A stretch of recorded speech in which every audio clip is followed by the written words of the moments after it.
Szevasztok srácok, én Kiskacsa 363 vagyok, és ebben a mai videóban arról a bizonyos tanszobáról lesz szó. Először is, a tanszobá borzalmas, legalábbis én szerintem unalmas, és tudjátok ebben mi a legjobb? Hogy állandóan háziírás után tanulni kell, hát ki a nyomoroncnak kell ez. Szóval a másik pedig, hogy nem is a legjobb az ültetés, de ez csak az én véleményem.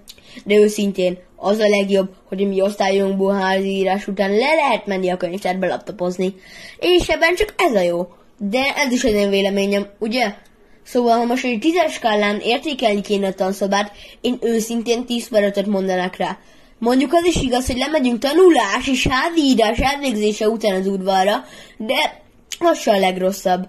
De én haverommal mindig leülök a legközelebbi padra, és egészen addig beszélgetünk, ameddig be nem megyünk.